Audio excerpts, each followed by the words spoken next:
Who shot you? So let's talk Meg Tory and the Who Shot You trial. I really hate that we even have to have this conversation, but we have to have this conversation. There are so many things that we can learn from the overall experience. There are so many things that we can learn from the choices that Meg made.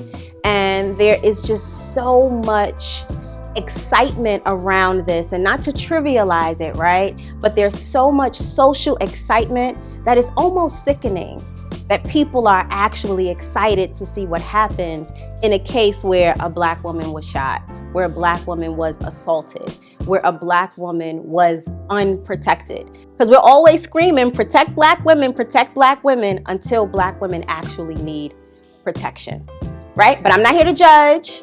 I don't know the ins and outs of the case. I ain't nobody's lawyer, and I damn sure ain't the judge. So all I want to do is bring some attention and some awareness to the lessons that we can each learn from watching this trial. Because I know that most of you are sitting at home watching it, even though it's not your business, right? But what is your business is taking something away from it that can benefit you, your relationships, and the way you operate and show up in your own life.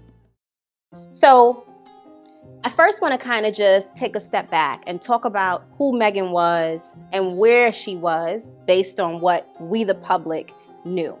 She had gone through the biggest loss, grief, probably of her young adult life. She lost her mother and she lost her grandmother in the span of maybe a few months. She was going through a legal battle with her record label, and she was just finding her footing in becoming this global superstar, this mega star, this sex symbol, and trying to center and ground in who she was and who she had to become based on the expectations that were set. There's so many challenges inside of loss and grief and death, especially when it comes to a family member who's so close to you, like a mother or a grandmother. And there are so many things that can trip you up when you are moving up the ladder of success in any industry, but especially when it comes to entertainment, and more specifically as a young Black woman. So it's important for us to recognize that at the time that she and Tory came together, she was experiencing great loss. She was experiencing tremendous pain, and that pain is what led to her picking that particular partner.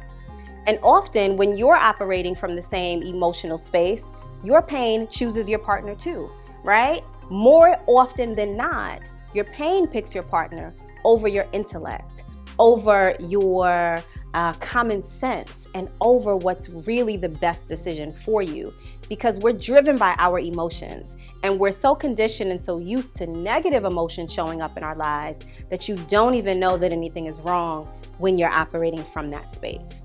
And so unfortunately, if she was in pain and having all those negative experiences, God only knows what pain, trauma, drama, and chaos that Tory was also carrying and going through and feeling to bring the two of them together.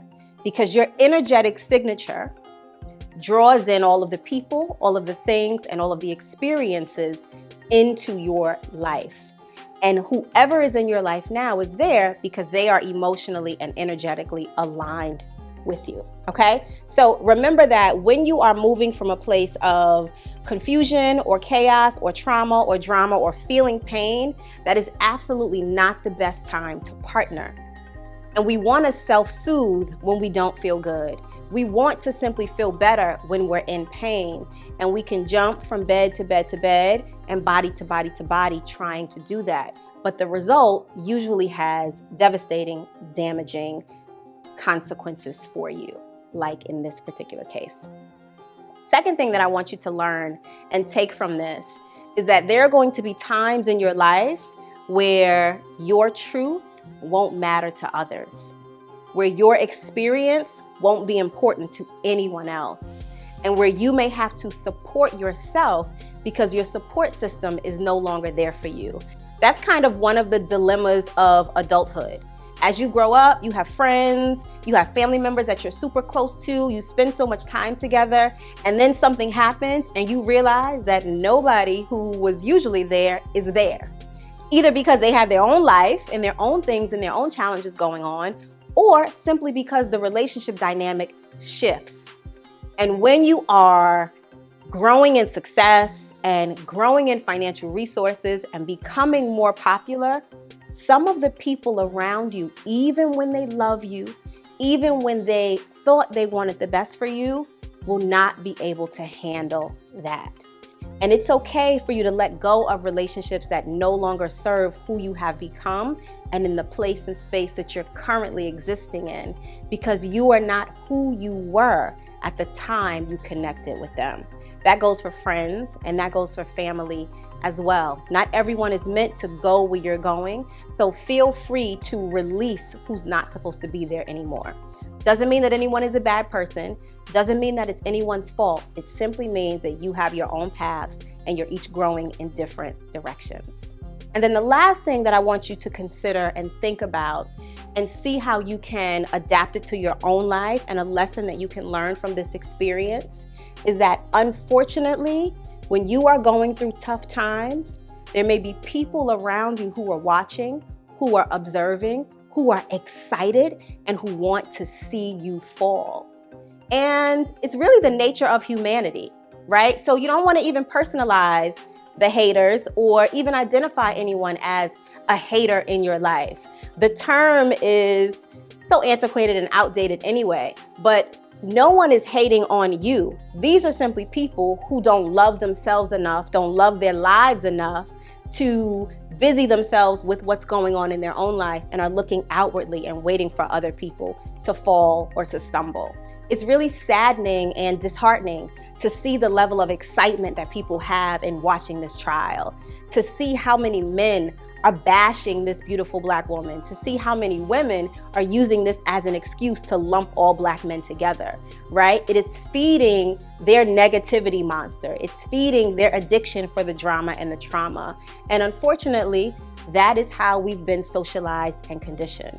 And so when other people are watching you struggle, and when it seems like they may be getting joy from it, I don't want you to take it personally. I don't want you to take it in. I want you simply to use it as fuel to remind yourself that you get to rely on yourself and remember that you can get through anything that you're struggling with, whether you have support or not. And also, use this as a call to action to take a look at your support system. Who is in your life? Who are you partnered with? Are these people who really have your best interest in mind? Are these partners that you've picked from a healthy emotional space, or have you allowed your pain to pick your partners? I would really love to know which one of these things stuck out for you, or what lessons you may be able to add to this conversation. Make sure that you let me know in the comment section below. Like, subscribe, and share this video, and I'll see you all in the next episode.